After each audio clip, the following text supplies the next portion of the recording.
this is Nancy with On Point TV and Quilting with Nancy, and we are ready to start a brand new series. So the new series is for the quilt hanging behind me. Now this is only a quarter of the quilt. I actually made it queen size, and you'll be able to see it all finished by the time this show is done. We've named this quilt Sunset Over Dublin for a couple of reasons. I have a friend now named Antonio in Dublin, and she said that there was something about the colors that made her think about the Vikings in Dublin. And we had done a question or a kind of a poll to see, name that quilt. And this was a name that a lot of people liked. So this is now called Sunset Over Dublin. Before I start taking you through the steps on how to make each of the blocks, I want to talk to you about the colors that I've chosen and how you might be able to go through this process to figure out the colors for your quilt.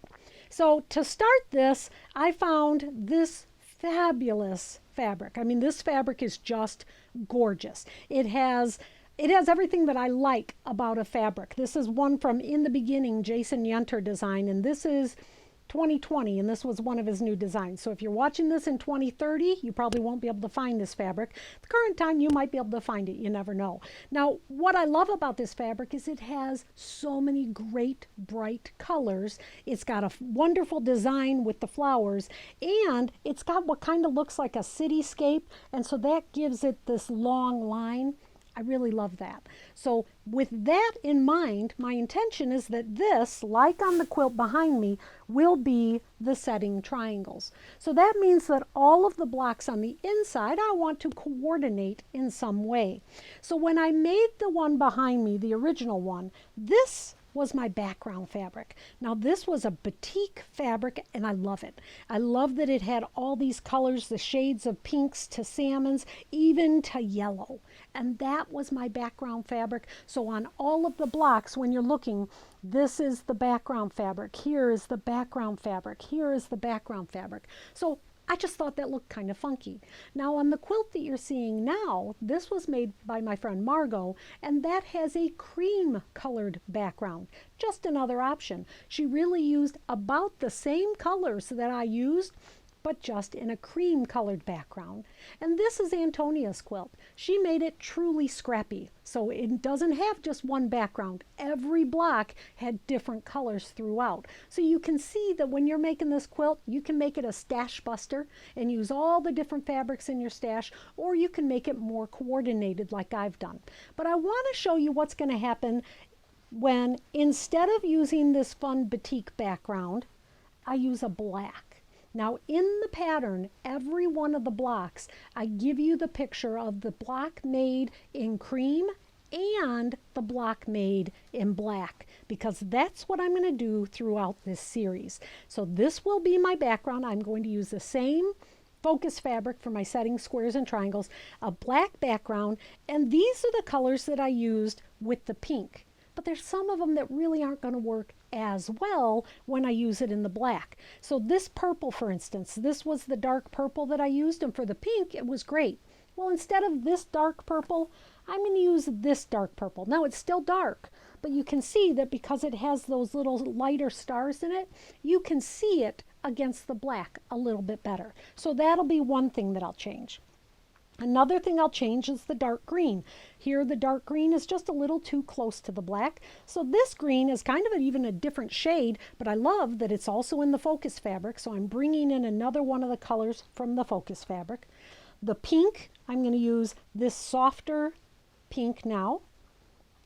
The orange, I'm going to use a brighter orange. I really love this orange. So this is what I used in the one behind me. This will be the new orange, and even the yellow, I'm going to go bright. Still a yellow, but a brighter version of the yellow.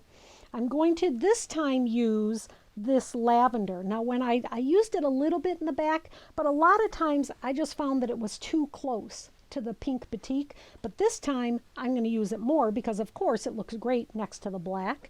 And I think that's it. Yep.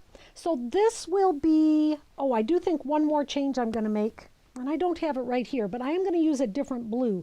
This dark blue is too close to the black, so I've got to find myself a different blue. But this is how I kind of choose my colors. So find yourself a focus fabric Keep in mind, the focus fabric that you choose is your palette.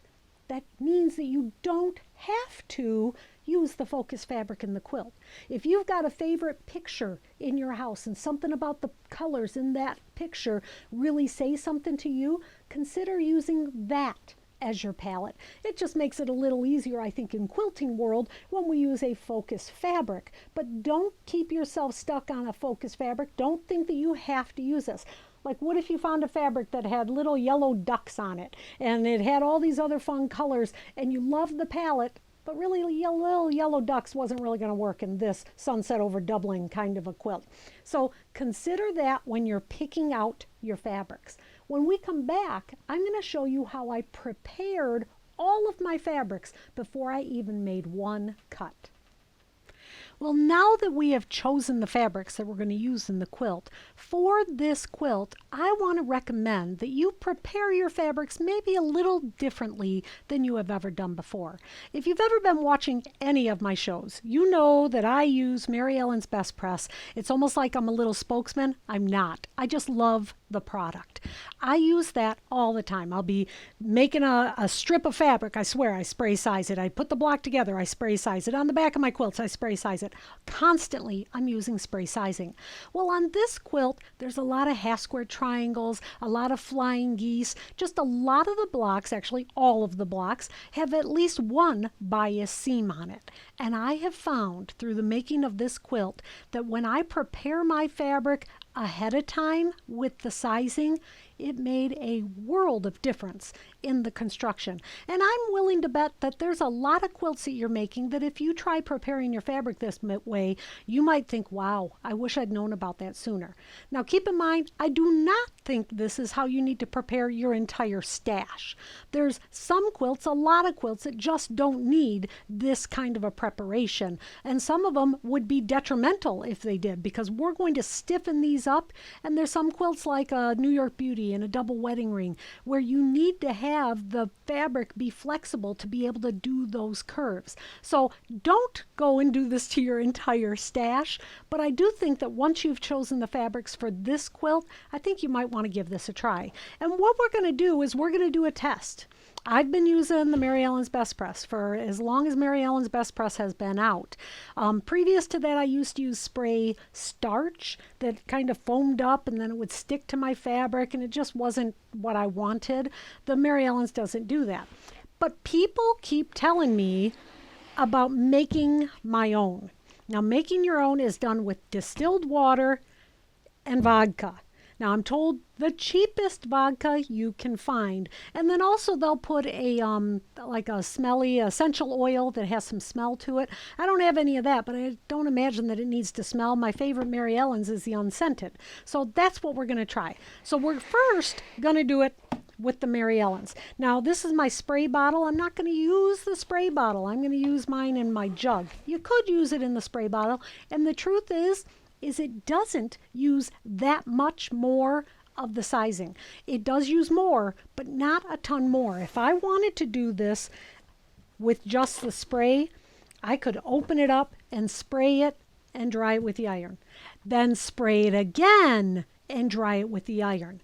That's how stiff I want it. And I just find dunking it works a little easier. So I'm going to work with half yards. All of those fabrics that I had that I've chosen, I have a little less than a half yard sometimes, but for the most part, half yards. Here's my half yard of my dark purple.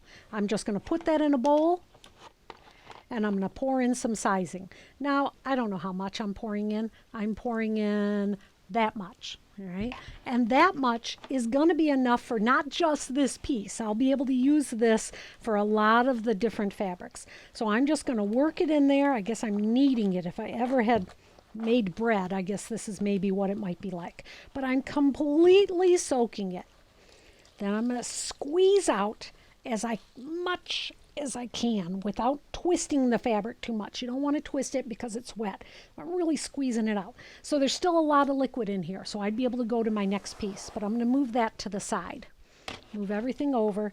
So now I'm going to press it.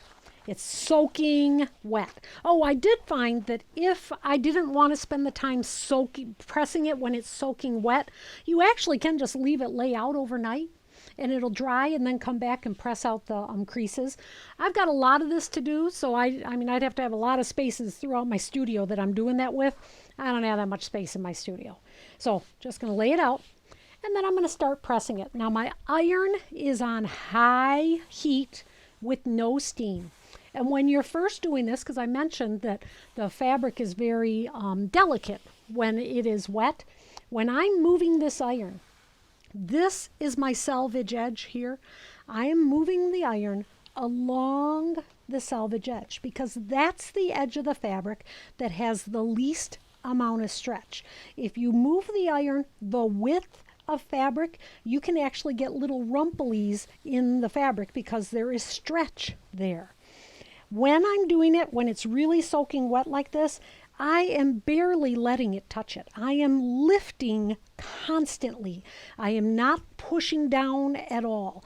Lifting constantly, working my way around the quilt. Around the fabric. Now, it's going to take a little bit.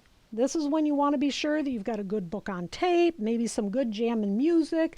I usually will have an episode of Star Trek or, one of the Marvel shows. That's what I like to watch, and this will entertain me. To do all of the fabrics a half yard from each one, this is going to take you some time. I would venture to guess maybe even 2 hours, but it will be worth it. Now, I do have another option for the irons. Now, this is an Oliso Pro. This is the 1200 watt. Gets really, really hot. I don't know how hot because it doesn't have a temperature gauge on it. But this is what I generally use. You'll see me use this throughout. But I do have another iron. Now, this is not completely dry yet. I'm going to come back to do it a little bit more, but I want to show you another iron. The other iron is from Cricut. Now, Cricut is not only the name of Gina's cat, but is also the name of a paper crafting company. And they make this ginormous iron. Now, keep in mind this one, don't want to set it down too hard. There we go. This one is a 9 by 9, and I'm going to turn it up. Solid faceplate. So no steam holes. Now keep in mind on my Oliso, it's only got tiny steam holes, which is one reason I love this iron so much.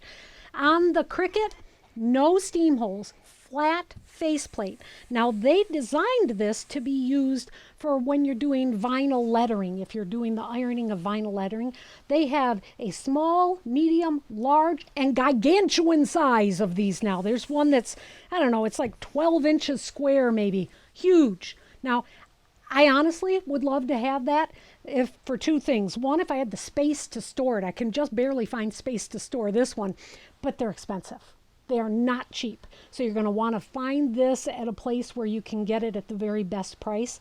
Now, what I love about it, it's got a temperature gauge. So I can make this go all the way to 360 degrees, which is really hot. And because it is such a large faceplate, it is most definitely going to iron this dry faster than a regular small iron. So, if you're a paper crafter or if you like doing the vinyl lettering anyway, this is probably something you might want to look into. And keep in mind, this is the first edition of the Cricut Easy Press. That's what it's called, Cricut Easy Press. The first edition got to 360 degrees. The subsequent editions that they made that are like in pink and raspberry and some really fun colors, they go like to 420, something outrageous like that, which won't burn your fabric as long as you keep it moving. So this is honestly almost dry just by going back and forth. And keep in mind, I'm not pushing down on it. I am lifting the iron, gliding it along the length of the fabric. So let me get this dried, and then I'm going to show you how I fold it to have it prepared and ready for all of the different piecing that we're going to do. So before we prepare our fabric for cutting, I forgot that I wanted to show you how the vodka recipe works. So this is a cheap vodka. I don't think it was very expensive. We've got distilled water, 24 ounces of distilled water, and 3 ounces of vodka. So there we have distilled water and vodka. Now, I guess I could put in an essential oil if I wanted to, and then you can take this and put it into a jug. But I just mixed it right here in the bowl, and I'm going to do the dunking just like we did with the Mary Ellen's. Honestly, I don't understand how vodka could possibly do this. To me, it just doesn't make any sense. I'm told that vodka mostly is made from potatoes. It didn't say I had to choose a potato vodka. And for the life of me, I don't know. Should I check and see here? Nope, it just says, according to the Surgeon General, women should not drink this alcohol. I just don't know what it's made out of. So maybe if this doesn't work, it's because we didn't use potato vodka. We will find out soon enough. Okay. All right, so it's soaking wet, just like the other piece was. Laying it on the wrong side of the back side of the fabric, but I don't think it will matter either way. And I'm going to use my big Cricut Easy Press again because it does press faster that way. And what I'm testing is I want to see if it makes it as stiff. I want the fabric to be fairly stiff, almost like paper. And when you try this, just trust me, just try it. You're going to see that sewing with the stiff fabric just makes the whole process so much easier. It goes into the machine easier, it folds easier, it presses easier, everything about it. All right, so that's mostly dry there. I'm going to continue and do the other side. There, this guy is about dry. And I gotta tell you, it's not stiff enough. It's not stiff enough for what I want to use. Now, if you're using this recipe for, making clothing, I guess, if you're, oops, I gotta line that up better. If you're, doing the sizing to press your shirt a little bit, I guess maybe that would be nice. It is not that it's not stiffer. It is stiffer, but it is not stiff enough. Now, there are a couple of other products on the market that I have tried. So Terial Magic is another one that you'll find, and that to me is almost too stiff. So there's a difference. Now, I have considered watering down the Terial Magic and seeing if it would work. But then I would just be, buying an expensive product and watering it down, or buying Mary Ellen's Best Press, which is kind of expensive. I don't think the price savings would be there. There's a new product from Thermoweb that I haven't tried yet, but to me, it looks and smells and feels an awful lot like Terial Magic. So I think it would be the same thing. So this just isn't stiff enough. It's very flexible compared to, oh my goodness, where did the piece go that I just did all that pressing on? There it is. All right, it was here somewhere. This is the one that I did with the Mary Ellens. And I mean, look at the, it's crunchy, it's creasy. It's, when I crunch it, it keeps a little bit of the crease in it. This is the one that I just did with the Vodka product, and it's flexible. It's just way too flexible. Definitely stiffer than just the fabric regular, but it's not nearly as, it gets more creases in it. It's just not enough. You can try it. I'm not telling you you can't try it. Try anything. Try anything 2 or 3 times to see if it makes it just right for you. But when I'm doing this, I want this fabric to feel like a piece of paper that comes out of your copy machine. So not cardstock per se, but pretty stiff. After you've decided, however it is that you're going to prepare it, then it's time to actually fold each piece to be ready for cutting. So to do that, this is my hanging and folding technique. The idea is I take my selvages, and I'm going to, because this fabric was cut at the store, and it's a fine great store, fine fabric, but if I line those selvages up so they're matching on the end, look at the fold.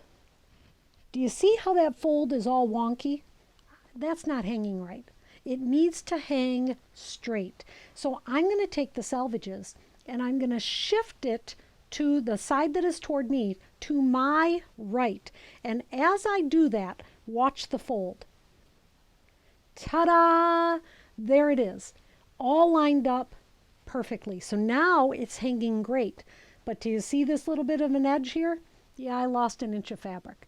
It just is what's going to happen. There's nothing wrong with the manufacturer, nothing wrong with the store. The store gives you usually about a thumb more than whatever it is that you're cutting anyhow.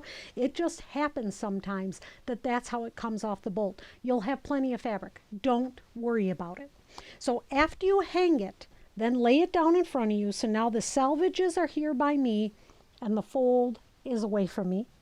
Now I bring the selvage up to the fold, and I like to line it up so it's about 1/4 to a 1/2 inch below that fold so that I know where it's at. If I bring that selvage past the fold, I don't know where the fold is. I might be too far past that fold. So it just makes sense to me to just let it peek out underneath. Now I am right-handed, so from my left side, I'm going to start the folding. So I would do folding from the left, and then the last piece, I don't know, I just don't like to have the little raw edges there, so I like to just kind of fold it in like that. So now my fabric is ready. So to prepare your fabric for making the Sunset Over Dublin quilt, I would recommend that you find all the fabrics you need, and for the most part, a 1/2 yard of 16 to 17 different fabrics, and the backing. Now the backing piece is going to be about 1.5 yards to make the large quilt. So I took that 1.5 yards and I cut it into 3 1/2 yard sections because I want them all stiffened, but I don't want to do 3.5 yards at a time. I'd be like going crazy by the time it got stiffened up. Do the test. Decide which sizing method you like best. But no matter what you decide, I recommend that you stiffen that up. Now when we come back next time, we'll start making the blocks. There's 8 to 16 techniques. So there's like techniques that build into another technique. And so that's why I'm saying 8, but then 16. So for instance, next time we'll tackle half square triangles and pinwheels. I think you're really going to like this project. If you purchase the book ahead of time, then you could work right along with us. These videos will be airing once a week. So get the book now, get your fabric all prepared, and next week you'll be able to start sewing with us. Have a great day.